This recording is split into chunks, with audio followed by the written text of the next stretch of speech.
Always rocking to that song. I really love, personally, I just love our intro. But anyway, welcome to a new edition of Win TV. I'm your host, Denise Rollard Barnes. We're here with Win TV, bringing you news that matters. We've got a very, very tight show today, but a great, great lineup of conversations that we're going to have with so many different people.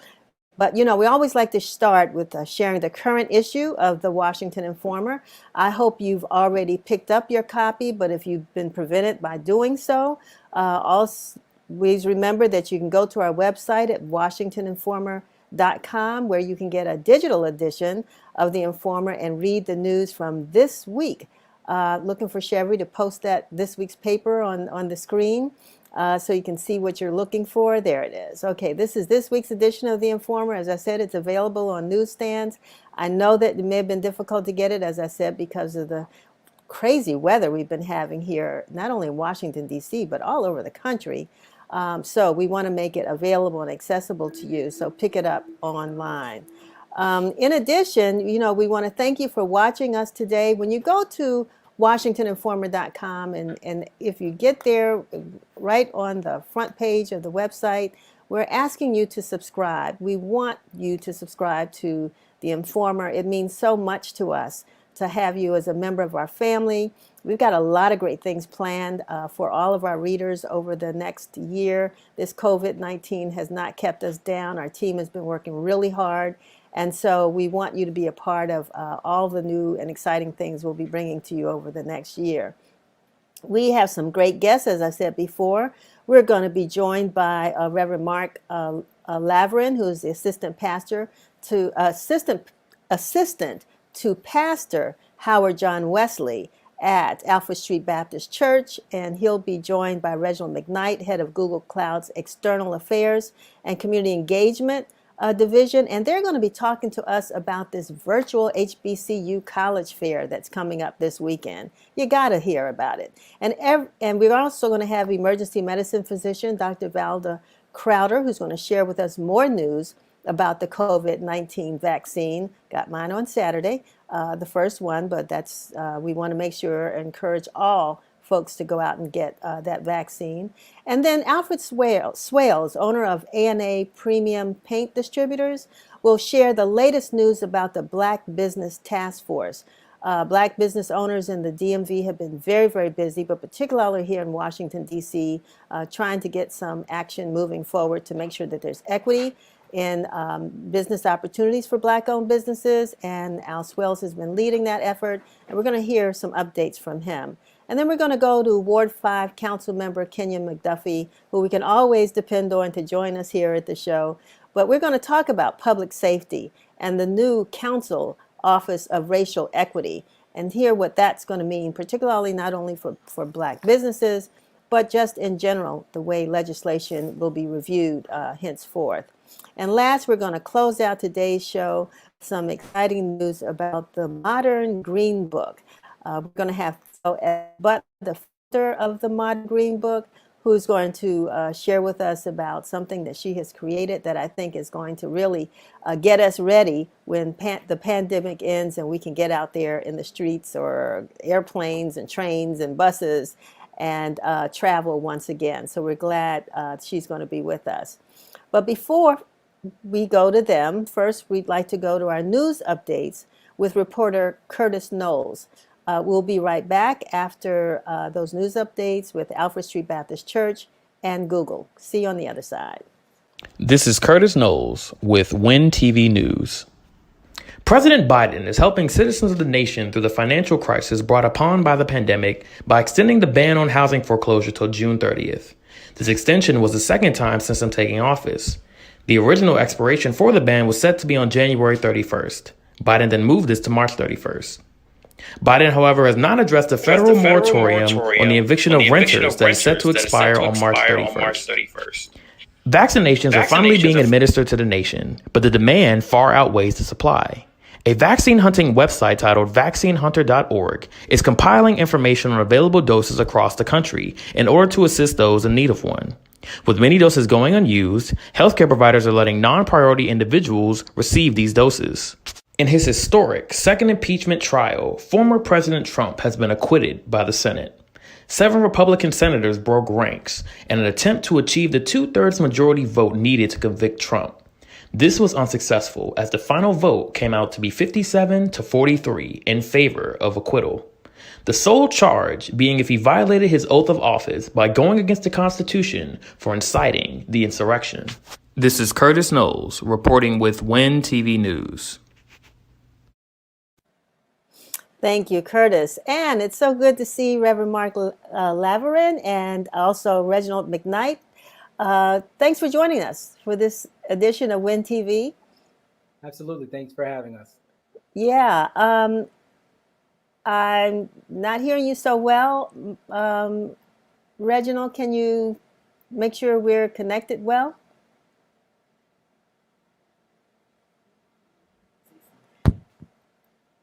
Is that better, Denise? That is so much better. Well, Great, because I don't want anybody. But what I wanted to say is thank you so much for having me. It's an honor to be here, and thank you for all you do. You're a legend in the community, so just want to say thank you for having us, and it's really an honor to be here. Absolutely. I guess I can say I'm getting old now when you become a legend, but who cares? But, you know, I'm still getting excited about college and college fairs. I am so thrilled that the pandemic is not keeping Alfred Street down and that Google has stepped in and it's going to make this thing really accessible to so many. Reverend Laverin, tell us so much. Laverin, tell us what you all have planned. I know it's tomorrow, right? That's right. And so tomorrow we're kicking off our 19th annual HBCU Festival. I have to also share those same sentiments in thanking Reginald and Google Cloud for being willing to partner with us to make sure students, and specifically Black students, are getting a chance to get into college. And we know just how important HBCUs are. And so I share those same sentiments with you, that we're so excited that we have the opportunity to give access in this specific moment, to meet that moment with an opportunity. So tomorrow, students have an opportunity to do thanks to Google Cloud, students have an opportunity to do everything they would have been doing if we were in an auditorium. They have opportunity for choral auditions online, band auditions, opportunity to meet with college admission officers and get on-site online admission virtually on the spot, to be granted an admission to a university or a college on the spot. And it's just a testament to and such an amazing honor to see students in one moment, literally in one moment, get 5 application acceptances to different universities all across the country, because there's just the demand is so great, and our students are excited for this opportunity as well. Reginald, why did Google get involved? I mean, what was it? And did you know immediately when you decided that it was important to do this, how you were going to make this happen? We knew immediately that we had to be part of this partnership. We are simply honored to stand with Pastor Howard John Wesley, Reverend Mark, and the Alfred Street Baptist Church Foundation. And what we knew is that we can use technology, unleash technology to provide opportunity. And as you started off, Denise, the pandemic was not going to stop us. In fact, the pandemic emboldened us to say, we cannot let our kids down. These are our communities. These are our students. You have customers all over the world who turn to Google Cloud for their technology solutions. And so what better opportunity than to unleash that same technology for this amazing college festival that has touched, I think, 50,000 students over the past 19 years, awarded more than $40 million in scholarships over the past 19 years. So this was an incredible opportunity that we had to be a part of. And it builds on Google's commitment to the Black community and HBCUs. In just the past 6 months, we've committed to spend $100 million on Black-owned businesses and another $12 million towards racial justice work. So this is part of Google's DNA. And on behalf of everyone at Google Cloud, let me say we are just honored to be partnering with the Alfred Street Baptist Church Foundation. Well, it couldn't have been, I mean, at such a time as this where it's really needed. A lot of young people, Reverend Mark, are home. They have not been able to go back to school. they're having some mental anxiety for high school students because they haven't been able to have the college tours. Right. They really are uncertain about, what the prospects are. But this Right. gives them a lift. And tell me again, I mean, one, how do you register, and what students can prepare themselves for with this event? Absolutely. So this event is a virtual event. And what we always invite students is if you have a student in high school, if you have a student even in middle school, you can attend this event because we understand that exposure to HBCUs, early exposure to HBCUs, allows students to be more excited about HBCUs as they begin to matriculate through their high school experience. And so every HBCU will have their own session, their own chat. Every HBCU that has been invited that will be attending will have their own online virtual room that you can attend. Admissions officers will be there. There will be presidents who will be there. You will have a chance to meet a president of a university. During my experiences at university, I think I met my president maybe once, maybe twice. And so the opportunity to be able to meet presidents, to be able to meet with admission officers, to hear those requirements, we really want our high school seniors and our high school juniors who are on the brink of going off to college to be there. And you can do so by registering online at www.alfredstreet.org. You can register online. It is free 99, and we know there's nothing better than free 99. And so we are excited for students just to get an opportunity, just to have an opportunity to meet. And you may have never heard of this school before. It may have never been on your short list.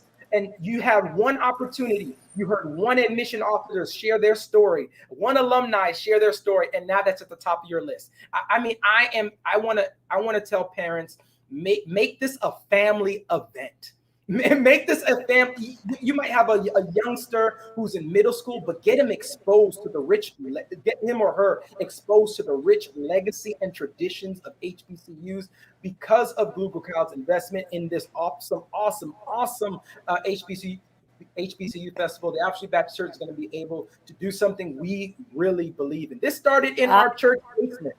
I want to say preach.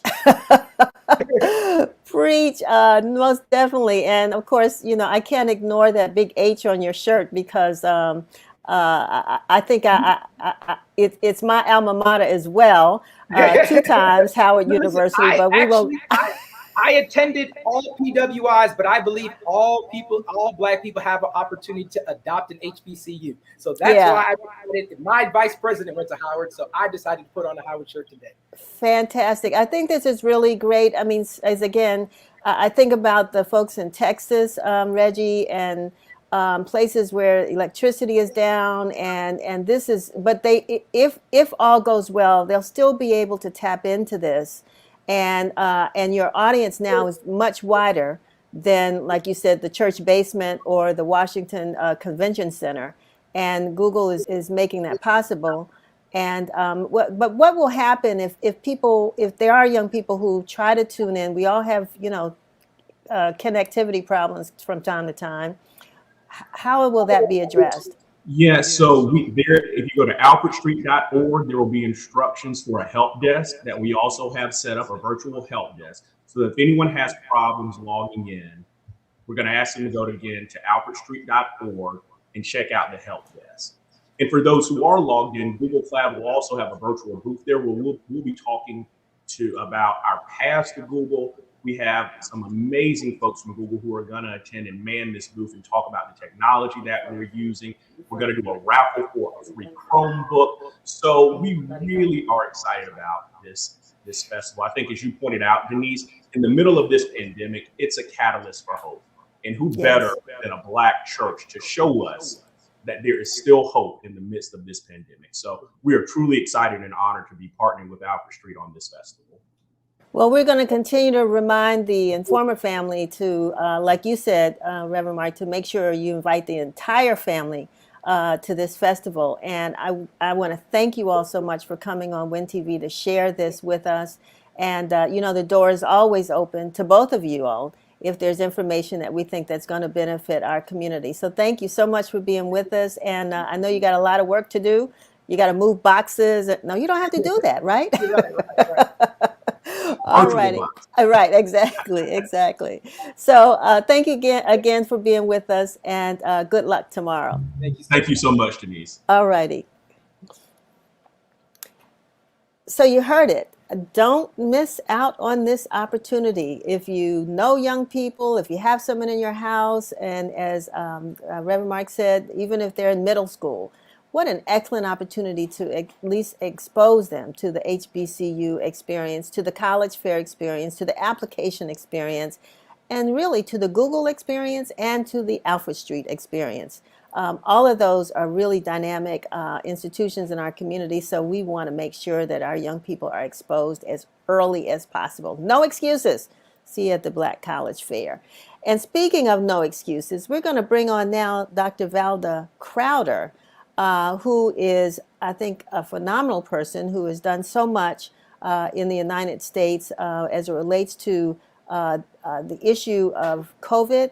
But more importantly, Dr. V, thanks for joining us.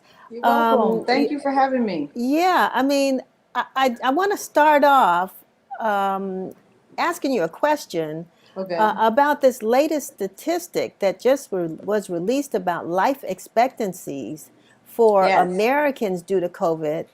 Right. Life expectancy has been declined by 1 year for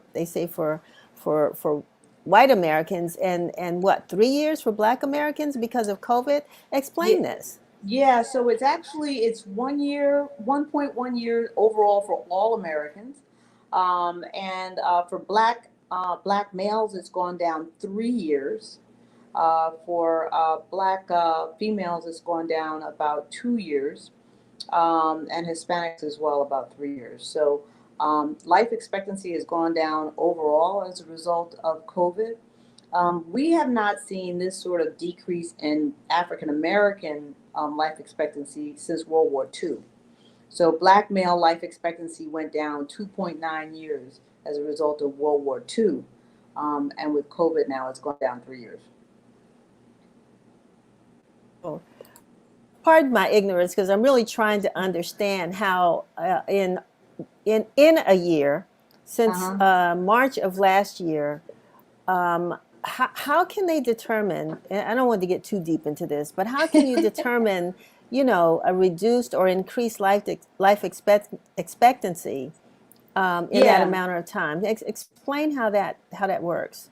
So what they're doing is, they have death data now going all the way back to the 1940s, 50s, all the way back almost 80 years or so. So what they're looking at is the death certificates and how old was the person at the time of death, and then recalculating our overall life expectancy. I think a lot of people don't realize how many people we lost from COVID that were less than 50 years old. 75% of the people that died from COVID that were less than 50 years old were Black and Hispanic. So we lost a lot of young people related to COVID. And you're right, we don't think about that. No, we don't. So now we have a vaccine, right? Yes. That's supposed to address this problem. We have a couple vaccines. Exactly.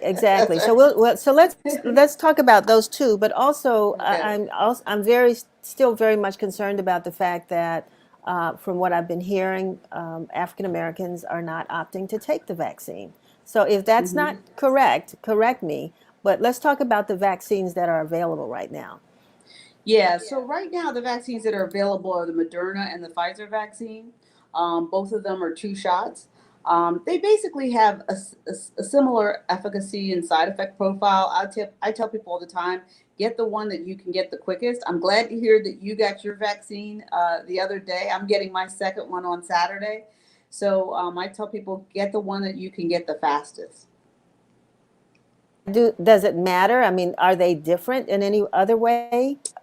They're different in that the Pfizer vaccine, I believe, goes down to 16 years old, and the Moderna vaccine is 18 years and older. I believe that there's about a 2-year difference in who who can actually get the vaccine. But outside of that, they basically use the same technology. They have the same side effect protocol. They're very similar. And why are you promoting, or why would you urge people to get the vaccine? So I tell people, when you look at, we've given out 56 million vaccines in the United States already, right? The side effects have been very mild, sort of soreness in your arm, maybe a fever, maybe a headache, very mild side effects. When you look at other countries, so Israel has now vaccinated more than 50% of its adult population. So they're now seeing their COVID numbers go down. Now, 97% of their COVID deaths are people who did not get hospitalized, did not get vaccinated. So I think that what's going to happen is, because it's still spreading, whether or not you decide to get vaccinated or not, this virus is still going around. So I tell people, you're more likely to get it when you're sort of the odd man out and you're not vaccinated and you're not protected like everybody else. And has it been your observation that African Americans tend to be more leery? I mean, we knew that was going to happen in the beginning. We talked about that, Right. that it was going to be a challenge to get certain communities to, accept the idea that this vaccine was going to be safe, Mm-hmm. present company included. Yeah. But it's people's minds are changing. But is it enough? Do you think that there needs to be more work to encourage Black and brown people to get the vaccine? Yeah, I do. And I also think that, I think that we actually need to start talking about a lot of things. Like, people think this vaccine was developed in 11 months. It was not. The development on this vaccine started back in 2004 and 2005. So this vaccine has actually been under development now for 15 years. So it's not, I think this people attribute the speed of it, but what they don't realize is that SARS, the original SARS, and COVID are 80% the same. Their DNA is 80% the same. So had we had a pandemic and it had been another virus that wasn't as similar, we really would have had to start over, and we would have had to take longer. We're just lucky that we already had a vaccine for something that was similar to what we were experiencing. So I think, there's a lot of conversation and education that people need to have about how this actually became, even the messenger RNA approach that's used in cancer drugs that people take all the time now. It's not that new. And what about these, I don't know if you call them mutations, but these new viruses that we're being warned about? Is there enough information to know whether the vaccine, if you've been vaccinated, that you're protected from those new viruses? Yeah, so the UK variant you seem to be protected with both Moderna and Pfizer. The research is still out on the South African variant. That has a little bit more variations to it. But I just want to say to people, like, the variants come because we've allowed this to spread like wildfire. It's so important, even once you get your vaccine, to mask up until we actually get herd immunity, because it's a replication of this virus that leads to all these variants. Now, you are your profession. I mean, you're a emergency physician. Medicine, yes. Right. Okay. And so, can you share maybe some of the observations that you've seen in your patients? Because one of the things we really need to look at in our community is some of these morbidities that we've talked about over the past year since this occurred. We knew that they were out there, but what impact is that having in patients that you've seen? Well, I think that, the main thing is that there's a lot of people who are overweight and healthy, and being overweight is not healthy, and it is associated with doing worse with COVID-19.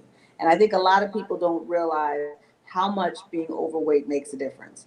And you could just be 40 or 50 pounds overweight, and you're going to have a different course in with COVID-19 than someone who's not, right? So I think a lot of people don't see themselves as having a risk factor when they really do have a risk factor. One thing I give Mayor Bowser credit for, she actually prioritized overweight patients in the District of Columbia for the COVID-19 vaccine, and I think that was a very, very good idea.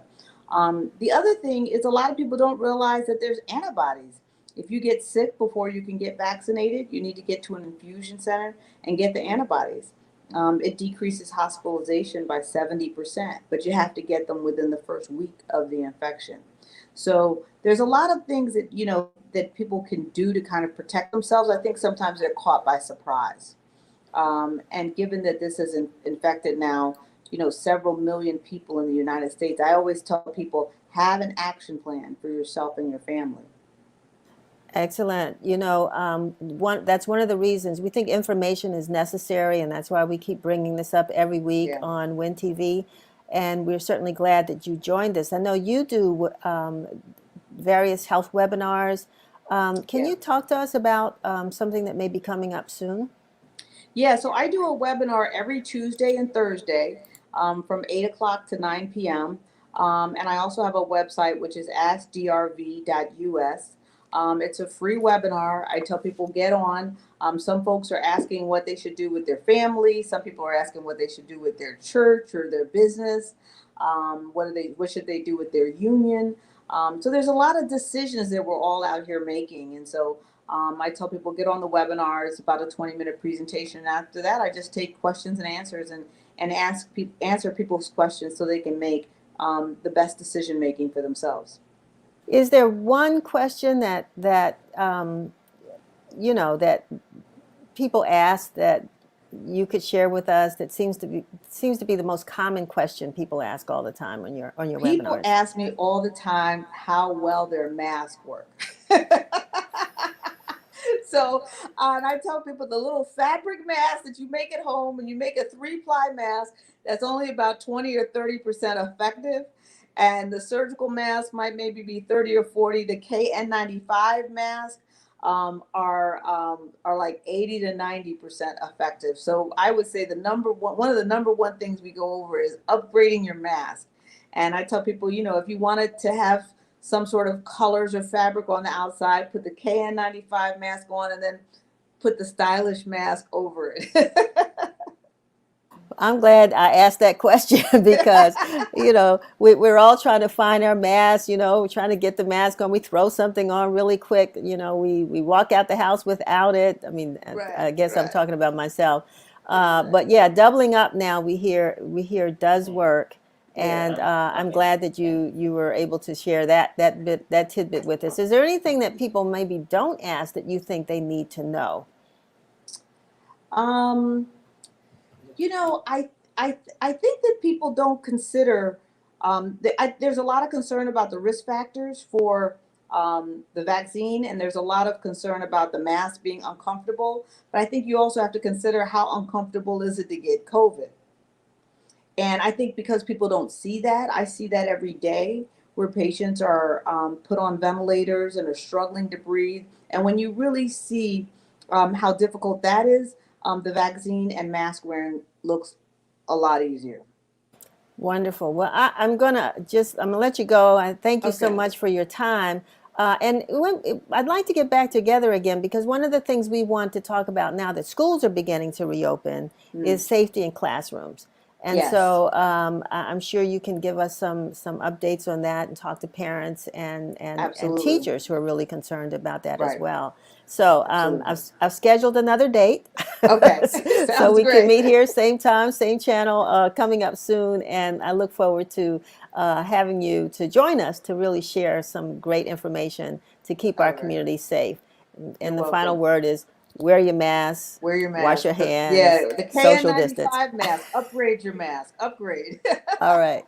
All right. Dr. V, thank you so much. Okay. All righty. So we are going to move now. It really was a great opportunity to talk to her because this life expectancy thing is impacting us in so many ways. And we as a community are just always trying to find our way out of the bottom. we end up there, and we're always trying to get out. And that's what this show is about. This is about making sure that the resources and the information that we provide will improve the quality of life for our viewers, for our readers, every day, all day. So I think we're now about to go to our council member. Okay, Chevy says, no, we're going to our video first. And so we're going to jump to that, and we'll be back in just a second.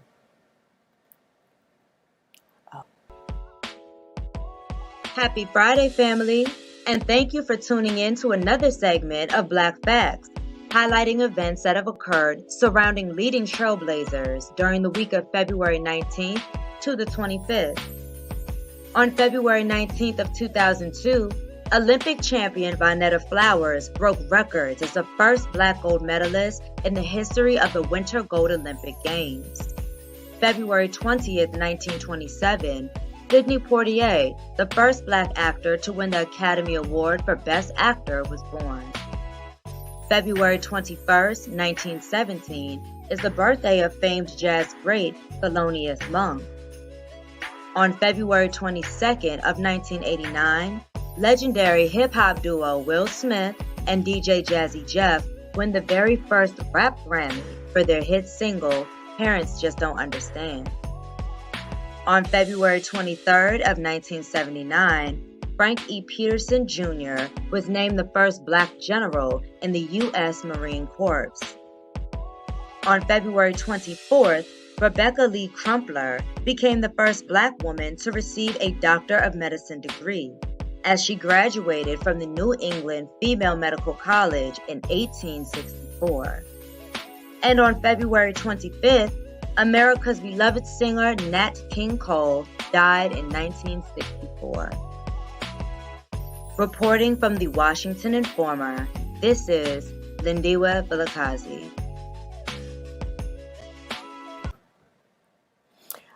So this is a new addition to WIN TV, having our Black History Moment. And we're going to do that not only during the month of February, but we're going to do this all year long. For those of you all who read the Washington Informer, you know that we always have a section called This Week in Black History. So we are making this a regular part of our program. And as a matter of fact, I'm just going to take a moment to mention to you all that if you haven't checked out the Association for the Study of African American Life and History, ASALH's program, the organization that was started by the founder of Black History Week, Dr. Carter G. Woodson, is having programs all month long. So go to the ASALH website. It's asalh.org. asalh.org, and find out what's going on. I think there's going to be a great program at the end of the month on Black divers. These are Black men and women who have been diving and researching and discovering the slave ships in the Atlantic Ocean, and they're going to talk about some of their findings. So this would be a great program for you to watch. I hope you haven't missed it, but I think it's on February 26th. So, but anyway, go to ASALH, go to the website, see what's going on. As a matter of fact, you might want to join ASALH. I mean, why wouldn't somebody spend a couple of dollars to become a member of the organization that, one, names what the theme is of Black History Month and also creates all the programming? So I'm looking forward to seeing you and hearing about your membership. We're going to go now to our council member, Kenyan McDuffie from Ward 5. We got you on. How are you doing, Councilman McDuffie? I am doing well, Denise. How are you? Doing great, doing great. You know, this cold and ice and everything else has me pumped up today. So yeah, no, I've been outside. It's pretty cold outside. Yeah. But I hope folks are still staying safe. Both those folks who are out and have to travel, essential workers who are navigating these icy streets, but also just folks who are at home protecting themselves and their families by staying masked up. I saw the tail end of the last segment, and I really appreciated the conversation you all had. Wonderful. I know that there's so much we can always talk about, and I'm very honored that you always find time to talk to us. One, we want to talk a little bit about, some of this public safety legislation you've been working on, and one is the NEAR Act bill, which is is in existence. You all passed it a few years ago. It hasn't really been fully implemented. Can you update us on that? Sure. No, the NEAR Act is actually short for Neighborhood Engagement Achieves Results. And I think the last time maybe I was with you all, we talked about the NEAR Act, and it really deals with the public safety and violence interruption. It's a bill that got passed unanimously by the council in 2016, which I drafted, and it hasn't been fully implemented. And it's problematic because it's 5 years later, and the NEAR Act was really, it's a model. And frankly, there's been people who've used it in other jurisdictions around the country, but it ushered in a public health-based approach to crime prevention and intervention. And it treats gun violence, which is a scourge in our community. It treats gun violence as a public health crisis and significantly reforms our approach to gun violence in the District of Columbia. It established the Office of Neighborhood Safety and Engagement, which uses the Cure Violence model to identify and recruit individuals who are at the highest risk of being involved in violent crime or being victims of gun violence, and then connects them with the Pathways program, which is a resource that helps to give them the skills training that they need. It also provides them a stipend while they're in the class for several weeks. And so it's been a really innovative tool that has been useful, but there are aspects of it that still need to be implemented, including the work out of the Office of Violence Prevention and Health Equity. And another example is there's a recent lawsuit, Denise, that the ACLU just filed again for the second time against the Metropolitan Police Department for failing to disclose its stop and frisk data. And that MPD data is statutorily required to be released twice a year under the NEAR Act. And since 2016, they've only released the data once. And that only captured a 6-month period as opposed to the depth and breadth of the time frame that should be captured by the Metropolitan Police Department and produced proactively without a lawsuit being needed by the ACLU or anybody else for that matter. It's unacceptable. And I'm going to continue to call for full transparency with this issue, along with full implementation of the NEAR Act. There's 20 titles to the bill, and it was widely supported by advocates, folks in academia, all of my colleagues, and folks who really cared about us putting the resources to address the fundamental issues associated with trauma and violence and the root causes of what makes young people in our communities pick up guns to resolve disputes. So it's hard to understand why you would say it's not fully implemented. What is it that is standing in the way? Are agencies or I don't know who, but who is not adhering to it when you say it's not fully implemented? Yeah, sure. So in the example of the Metropolitan Police Department, when we passed the NEAR Act, we included funding for the data collection provisions of the NEAR Act. And although we had added funding in the budget, it was not implemented by NPD. And so the ACLU sued the Metropolitan Police Department a couple of years ago, and the court required them to provide disclosure of the data that was required to be collected by law. In this case, they have not disclosed it again since the last time, and it's really unacceptable. But did they get funded for it again? I mean, no, they've been funded. They've been funded. So twice they've been paid for something that they didn't deliver. The money's been there in their budget, as you know, Denise, well, and as after the death of George Floyd and Breonna Taylor and so many others, people were calling for jurisdictions around the country to defund the police. They were calling for reimagining the police, and they were calling for basically reforms of police departments around the country. The Metropolitan Police Department in DC has a budget of more than $500 million. And so there's plenty of money for them to do to adhere to the law that requires them to disclose this data. And this data collection provision, I got this when I chaired the judiciary from efforts that were being done by the Obama White House. Attorney General Eric Holder, Loretta Lynch, they had a policing data initiative. And I participated in some of the convenings at the White House.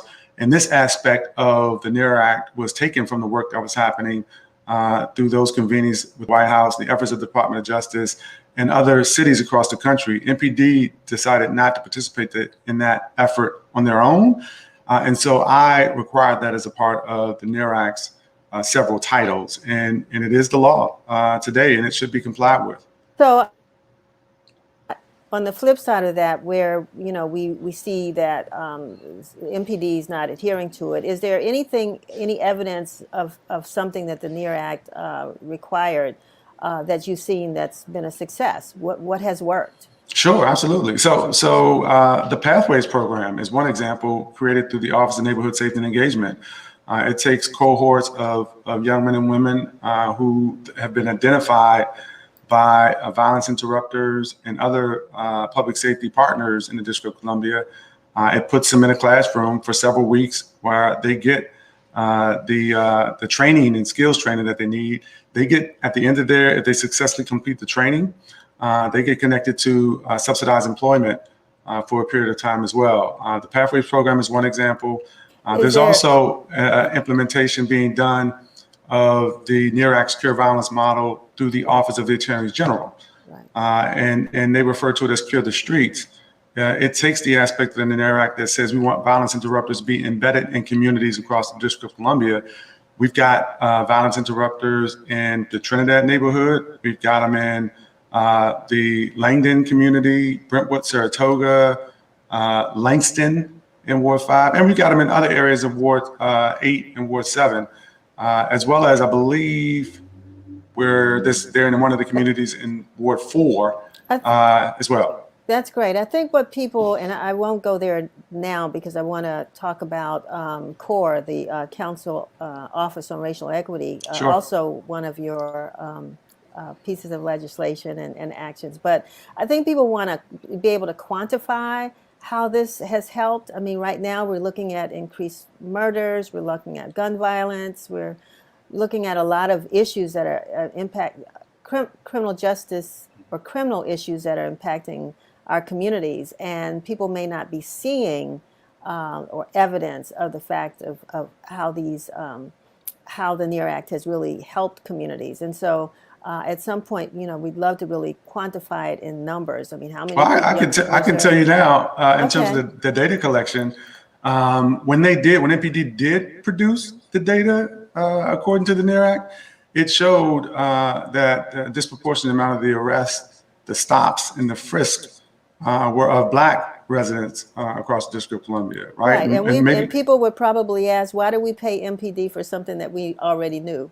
Well, you know it anecdotally, right? I mean, you know it anecdotally, but I think Right. it's important for transparency and really trying to build trust across communities for MPD to produce this so that people can confirm and not have to speculate or base it on their own individual experiences. And so that is helpful if they were to continue to do so. Right. As well, one of the things that I think is important for residents to understand is if you go over to the Trinidad community, or if you go into some of the communities where the violence interrupters have been embedded, take Eckington.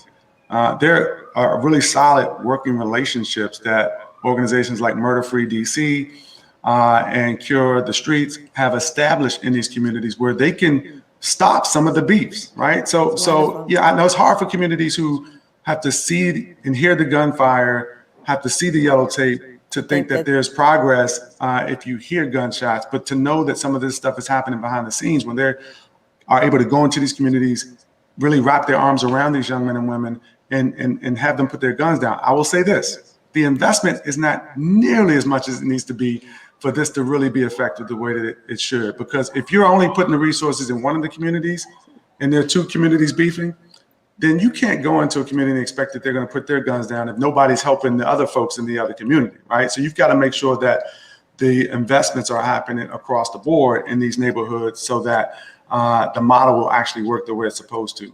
By way of example, Denise, real quickly, we only spend maybe $5 or $6, $7 million on violence interruption, but we spend $500 billion on law enforcement through MPD.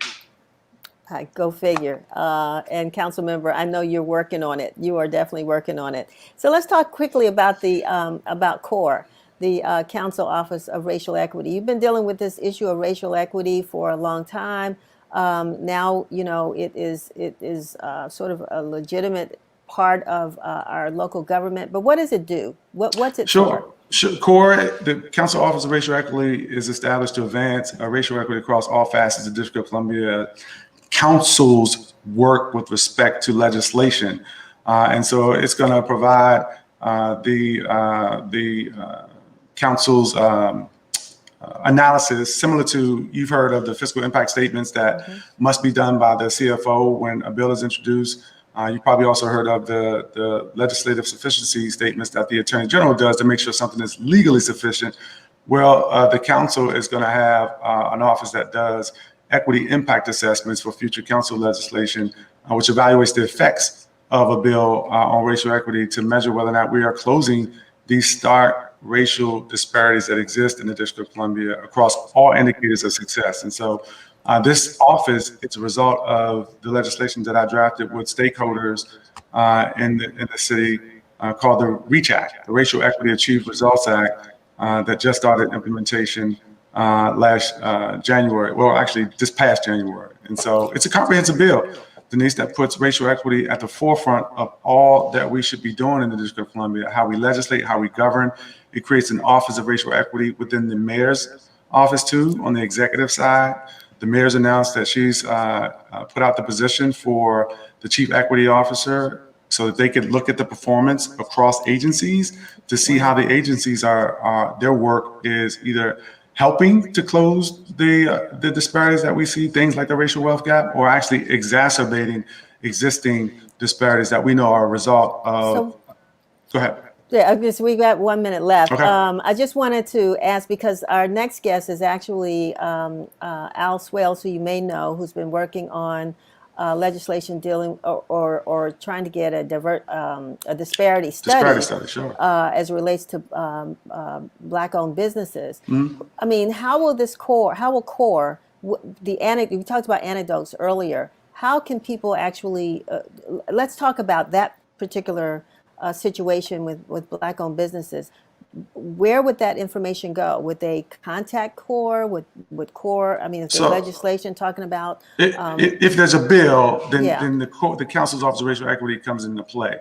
But let me just tell you, I know Al what about really budgets well. too? My what good about friend. Budgets? Okay, let me tell you about the disparity study, though, Denise, because I think Al's going to come in and he and I have worked together in the past, but I funded a disparity study, right? So the solicitation is currently out for a contractor to perform the disparity study because we need a minority business enterprise program in the District of Columbia like we had in the 90s under Marion Barry, like they've been doing in other jurisdictions like Atlanta with Maynard Jackson, has been in place for decades.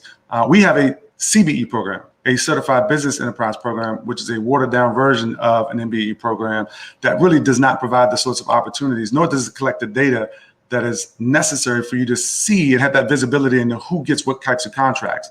We tried to do it a couple of years ago. It was not done to the degree that I was satisfied, that Al was satisfied, or anybody who cares about this issue was satisfied. And so when you hear the city say that there's $900 million plus in government procurement and contracts, and we don't know really what percentage of that goes to Black entrepreneurs and contractors, then that's a problem. Because I suspect, based on the self-reporting of minority contractors, that only a fraction of that $900+ million actually goes to Black and brown entrepreneurs who are trying to create opportunities for themselves to take care of their families and contract in our city. And that needs to change, which is why I funded the disparity study.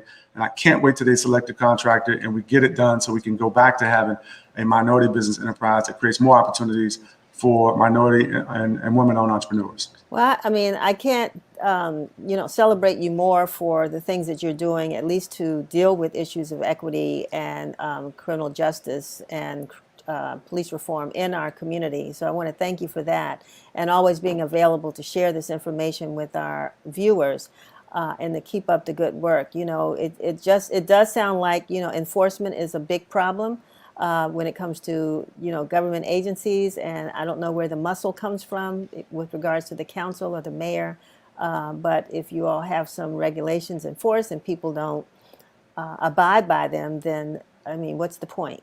The council has oversight and to hold the mayor accountable, but the council does not do implementation. And I think Right. you understand the separation of powers. We're a separate yet co-equal branch of government, but we really need the executive, in some cases, to step up when it comes to subcontracting and enforcement and make sure that the opportunities flow to those disadvantaged businesses, given the history that we know exists, so that they don't have the same opportunities that majority-owned businesses do in our city. And there's a host of other things that I've been able to accomplish on this issue. And when we have more time, I'd love to come back and share them with you.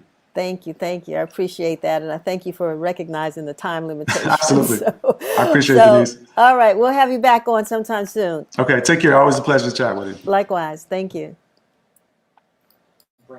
So this is, I mean, there's a lot in that. There was a lot in that conversation, and I hope that those of you all are listening, particularly as it relates to MPD and this new core council office of racial equity, which means that if you heard what the council member said, that now all legislation will be looked at through a racial equity lens, and that this office will be responsible for making sure that it is any legislation is equitable as it relates to, and they were very keen, full disclosure, because I did work on that committee a little bit, but very keen on making sure they use the word equity and not equal. And so that's something we may talk to the council member about later on, why that choice of words. But anyway, I want to bring on now Al Swailes, who is a business owner and has been leading this effort to get a disparity study done as it relates to Black-owned businesses in the District of Columbia. Al, welcome to WIN TV. Oh, Denise, thank you very much for having me. I really appreciate you giving us the opportunity to talk about this very, very important issue in the District of Columbia. So share with us what you all have been working on. What is this disparity study, and why is it so important? Well, basically, the name of the group that I work with is called the Black Business Task Force in the District of Columbia. We're a group of business owners and organizations, Black business owners and organizations that are involved in growing and expanding the business here in the District of Columbia. One of the things that we found out, Denise, is just like the council member just said, people were trying to put a square into a round hole, thinking that the CBE program was an MBE program.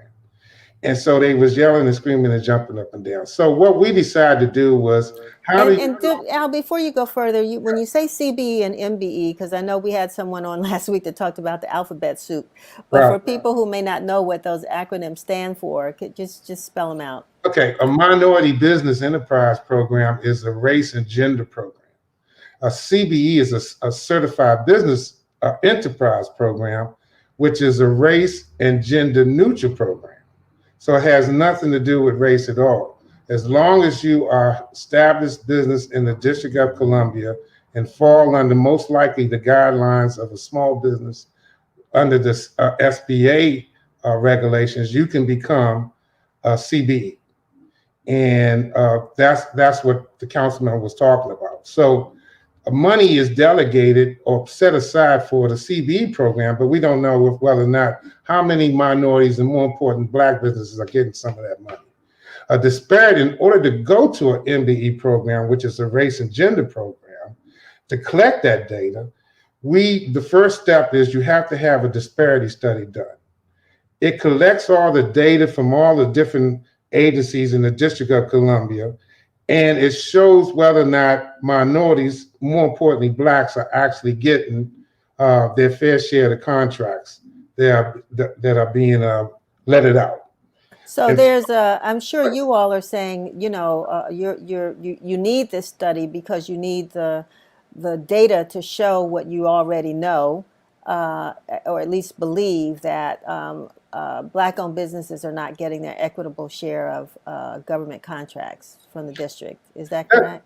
That's correct. And also, if you go to an MBE program, you need to have some data to show, just in case for lawsuits and other people who want to oppose you going to an MBE program, that this program is legitimate and will once you have the data, it shows that you legitimately need this MBE program to counteract some of the disparities and equity that is clearly in the District of Columbia.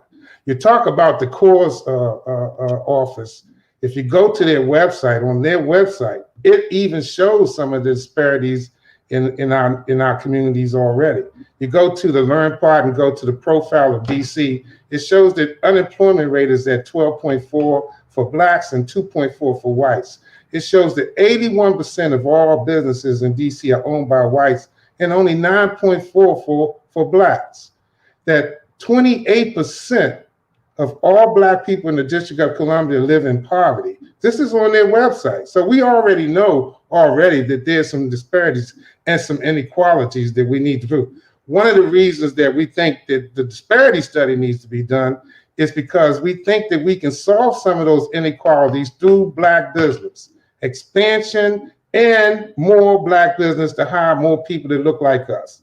We can solve some of the unemployment rates and definitely increase the amount of businesses that are owned and being successful here in the District of Columbia. And if you could, because we are really, really getting tight on time, but if you could say what we're looking at with regards to the amount of government contracts that represent the pool of business opportunities for Black businesses. What is that amount? How much is the government actually contracting in the District of Columbia? It's in the billions.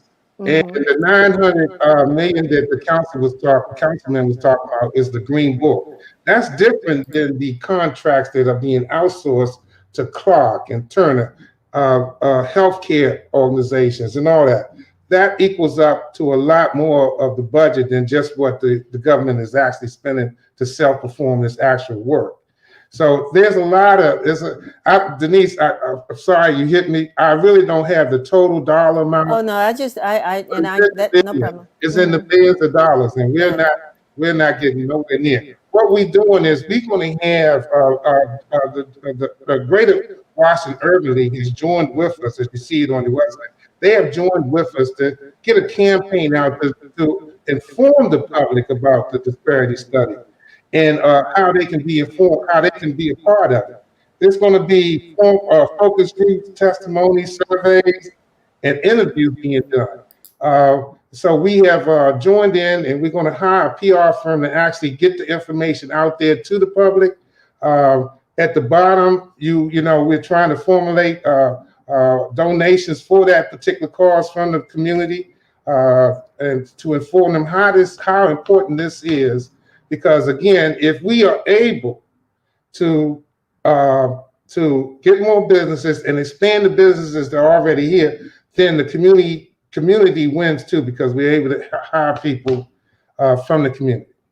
That's a great way to end. I think that's fantastic. I know that you all are going to be following this and monitoring this.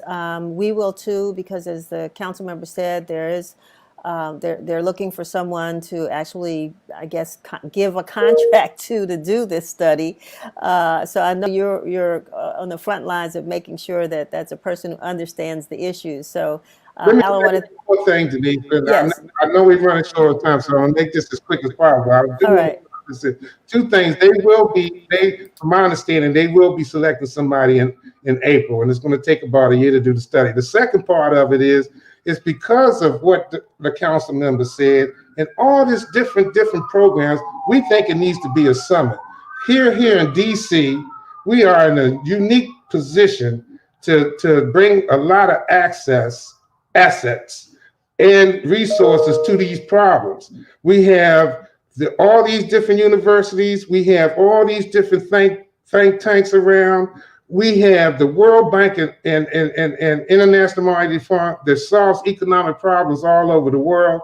And then we got the federal government that has all kinds of statistical. We need to bring all these forces together to solve this problem. Because as you well see, if I just talk about 12% unemployment of Blacks and 2% whites, it's clear that we need to do something different than what we're doing today. And no better time than now. So I agree with you. Al, thank you so much for joining us, getting all those points across, and we will certainly be following what happens. All right. Thank you so much. Have a great day. Kiddo. I tell you, I'm ready for a vacation. I mean, there's a lot happening in our city, and I say that tongue in cheek because, I'm not going anywhere. But when we get ready to go, our next guest actually has a guide for us, and it's based upon our historical knowledge of the Green Book. But today we have the modern Green Book, and up next will be Theo Edwards-Butler, who actually produced that modern Green Book. But we're going to go to this video.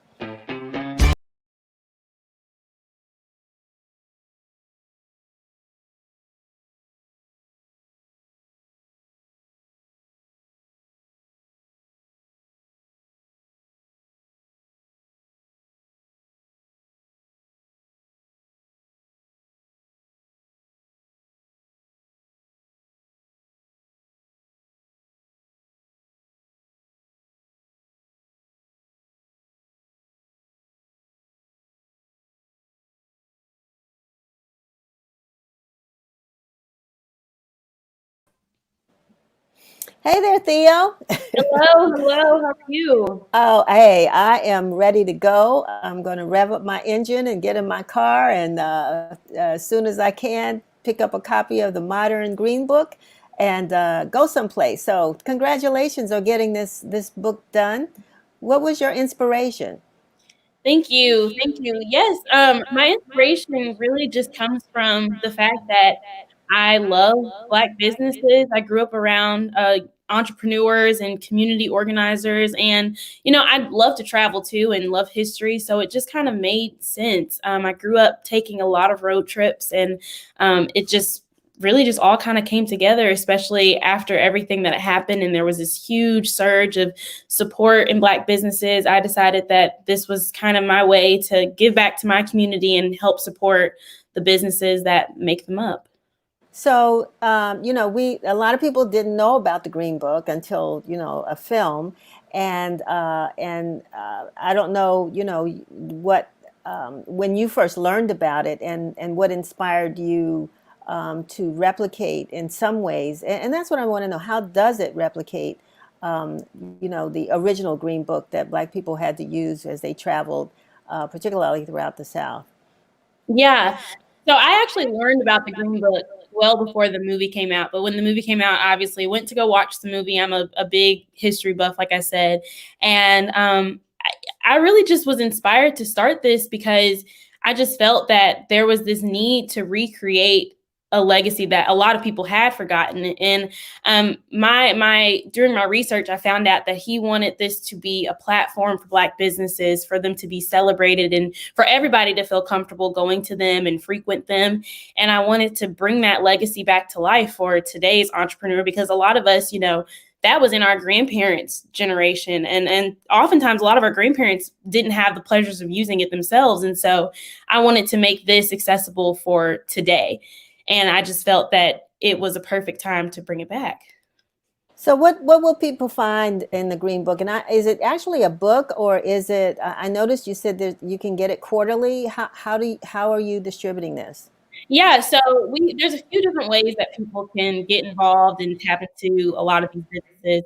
We have an online database that is growing daily. I mean, I literally, while I was sitting here watching this, I received a couple of emails from people who were wanting to join. It's free. You can go online, you can visit all of those businesses, look up their information and connect with them through that via our online database. We do have a quarterly publication. Our first quarterly issue will be coming out at the end of this month. And that's really just a way for us to kind of do that celebration that Victor Hugo Green had talked about wanting the Green Book to become. It really just, we talk to businesses that are listed with us. We find historical things that we found cool, or, cultural things that are happening for people to tap into and learn about. And then our annual book, which is the one that is a comprehensive list of every business on our online database. So you can not only get them online on the daily, but yearly we'll be getting a actual tangible copy for people to hold, have in their glove compartments on their road trips, keep on their coffee tables when they're planning future trips and things like that. And so that was kind of my way to pay homage to what the original book was. You know, one of the things, and I'm so proud of you. One, I don't know how you were able to do this, and you just graduated from college at Sanford University. So congratulations, graduate. Thank you. How you were able to get all this done while you're a student. But you know, a lot of times when I travel, I go to cities, and I'm always looking for, you know, the Black church, the Black restaurant, whatever. And the concierge people in these hotels, a lot of times, can't tell you. They don't know. The cab drivers won't tell you. They all want to send you downtown, right? Mm. And unfortunately, like Mr. Swailes was saying earlier, our businesses aren't downtown. Our businesses are in our communities. And so it's harder to find. We don't have a resource. And I think this really provides that. Is it divided by city and state? How is it mapped out? Yeah, so just like the original book was, you on our online database, you can obviously browse by whatever category. Say you're looking for some kind of beauty brand, or you're trying to find a moving company or something like that. You can browse by category, but you can also click. We have a map online.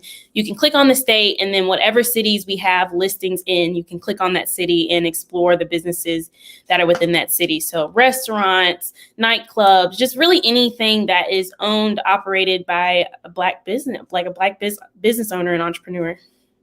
Well, that's the only way we're going to get to support these businesses, is to know who they are and where they are. And you said that a business can actually just sign up for free? Yes, it's completely free to sign up. All they have to do is go to our website, www.moderngreenbook.net, and you will be able to go to that website, and there's a submit your business button. You fill out the form, email the pictures you want included, and once you're approved, you'll be on our database, and people can see you whenever they want. And pictures, what about video? We don't have a video aspect at the moment. Obviously, we're still working on getting more funding and things like that so that we can develop our website more and develop our publications more. But as soon as we get some more capital in, and as soon as we find a developer that has the time and the capabilities to be able to do that, we definitely plan on allowing videos, allowing reviews, all sorts of things for businesses to be able to get that exposure. You talked about capital. How are you funding this? Because if it's free, how do you fund it? Yeah, we actually, do ads. A lot of the times businesses are able to purchase ads within our publication. So while your business does have a free spot in our annual publication, you have the opportunity to purchase a larger space or to include pictures in it. And then you can take out ads in our quarterly publications and online via our website or via our social media. We have a growing following on social media, so we like to highlight businesses there as well. So you can take out ads, and then we also provide different support that businesses need, whether that be through social media marketing, creating a brand if they don't necessarily have one, logo creation, all of that stuff. So I'm going to let you go because I know you've been sitting for a long time, and I appreciate the time you spent with us. But I want you to give us that plug. They talk about that quick commercial, because whatever you give for the Green Book, give it now. Yeah, so you guys can support monetarily. Obviously, you can make a donation. We have a GoFundMe up online. It's shared via my Facebook page and others. And you can also go to our website. There's a donation page as well. But if you are a Black-owned business or even a Black-founded organization, you can go to our website. It's www.moderngreenbook.net, and you will be able to submit your business or organization for free. We do offer, in our agency, we offer social media help and things like that, if that's something that you're looking to do. I know a lot of businesses have had to tap into those things because of the pandemic. So we're here to help. And I want to make sure everybody knows that the Modern Green Book is not just for the Black community to use. While it is to support the Black community, but it is for everybody. I want to make sure everybody knows that supporting Black-owned businesses does not need to be just for one group. It's for anybody who is looking to intentionally support Black. And especially on your travels and your day-to-day life, it's an everyday thing. Well said. And I think, we talk about Black businesses, white businesses, but I think we all use green money. So, or plastic, one of the two, or whatever those little things are on your phones, right? So none of those things seem to have much of a color, and it does help our communities if we do support businesses that are in our community. So, Theo, thank you so very much. I appreciate your patience. I appreciate what you've done to create this modern green book. And I'm going to make sure that we find a way to link into that. It's important, I think, for every Black newspaper to help and reach out. And because, we want people to come, when they start traveling, everybody's going to be fighting over tourists. We all want them to come to our own cities, but we've got to tell them where to go when they get here. So you've done that, and I appreciate it. Yes, thank you. And again, our quarterly publication is available for pre-order right now, and it comes out in just a little over a week. So you guys can order that today, and you'll get it in about a week. Okay. All right. Thank you so much. Good luck to you. Thank you. All righty. So that brings us to the end of another edition of WIN TV. We thank you for being with us. We know we've gone a little bit over, but we are so glad you stayed with us. Remember, go to the website, WashingtonInformer.com. We would love for you to subscribe and subscribe to our YouTube channel as well. If you're watching this on YouTube, please make sure you sign up. We got a goal, actually, you all, inside the office. We're trying to get our Twitter visitors up to about 10,000. So if you go to Twitter, follow us on Twitter. We want to see if we can get there in about a month. So did I say 1,000 or 10,000? 10,000. That's where we're trying to get to. We only have 400 more to go. So anyway, follow us on YouTube, follow us on Twitter, subscribe on YouTube, follow us on Twitter, and also subscribe to the Washington Informer. 3 things you got to do. And hopefully next week we can say we made it. Thank you. Have a great week. Now for WI Bridge. This is Denise Rolark Barnes signing off.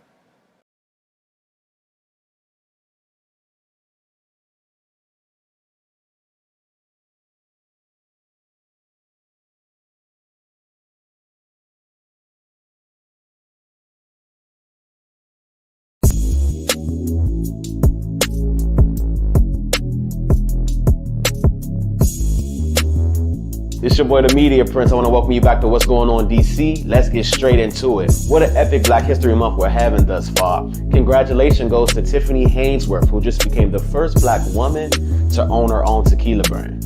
Take a look. In today's Changemakers, we are highlighting an African-American woman who is breaking gender barriers within the male-dominated liquor industry. Tiffany Hainsworth has become the first Black woman to solely own her own tequila brand called Tea Capri Tequila. Hainsworth began research in 2018 on how tequila is made and says she worked alongside the men who harvested the agave plants, which would later produce tequila. Tea Capri Tequila is on store shelves across the state of Maryland. Another thriving Black woman on the move is DC's own Gia Peppers, who just released her new podcast, More Than That with Gia Peppers. Congratulations. Let's also send a congratulations to Dominique the Diva, who just got her own new podcast as well, The Undressing Room, presented by Macy's. In sports, the Washington football team gives a list of the first for Black History Month. Let's take a look.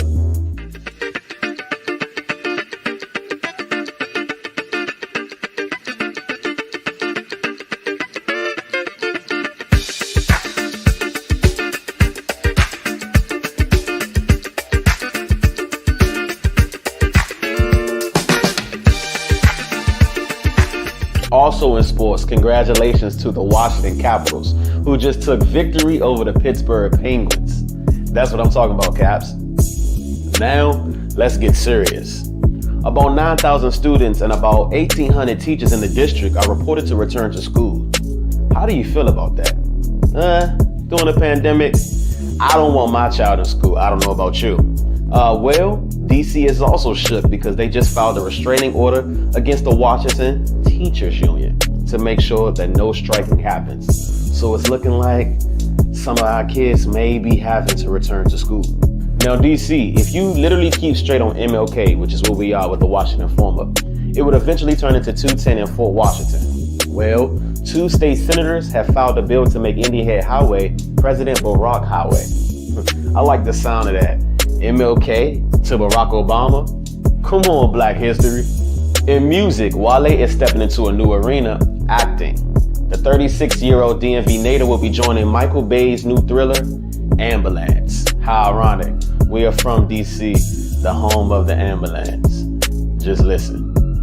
Congratulations goes to Ari Lennox, who becomes Dreamville's first artist to go platinum besides J. Cole. Another win for the DC music scene. DMV's own Corday graces the cover of GQ with his girlfriend, Naomi Osaka. And guess what? He also sits down with the Michael B. Jordan. Take a look. You was a rapper. What would your rap name be? Oh, you gonna put me on the spot? Congratulations to DC's own acclaimed actress, Regina Hall, who became the SRF Board of Directors. And if you're wondering what that is, go look it up. Also, congratulations goes to DC's own Ronald Moten on his new book, Don't Mute Mo. Hey, DC Metro Riders, the Blue Line is out, at least till late May, while heavy improvements are being done. So you might have to head on to every other color but blue. Hey DC, this just in.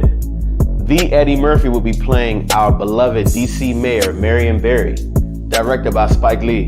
How do you feel about that? I don't know about you, but I'm excited. I'm about to watch Coming to America 2 with a big smile on my face. And that's it, DC. Holla at you guys later. Stay safe and stay warm. We'll be back next week.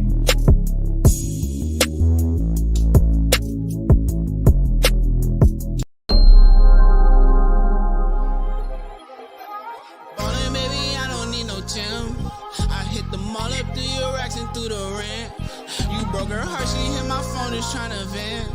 I pull up on her, test her 10 to 5%. Throw them racks up in the bag, babe. Yeah. Throw them racks up in the bag, babe. Yeah. Throw it back and make it clap, babe. Yeah. Throw them racks up in the. Throw them racks up in the. Throw them. She don't want to fall for me. Yeah. She just be blowing my phone and keep calling me. Yeah. I cannot save her, I know it's a dog in me. Yeah. Baby, I'm realistic, it ain't no flaws in me. Drop tops on the foreign, I'm on Melrose. D so 100 on the loose and he rock shell toes. I ain't double jointed, bang, I'm serving elbows. She wanna rock my palm, angels told her hell no. I love the way she throw it back, I'm in my move. I hit the trap and bust it back, I'm in my groove. I buy her bags and tell her quit that attitude. You knew that I was hitting it, so we threw. You know that he was through, yeah. Ballin', baby, I don't need no gym. I hit them all up through your racks and through the rent. You broke her heart, she hit my phone just tryna vent. I pull up on her, test her 10 to 5%. Throw them racks up in the bag, babe. Yeah. Throw them racks up in the bag, babe. Yeah. Throw it back and make it clap, babe. Yeah. Throw them racks up in the. Throw them racks up in the. Throw them racks up in the bag, babe. Yeah. Throw them racks up in the bag.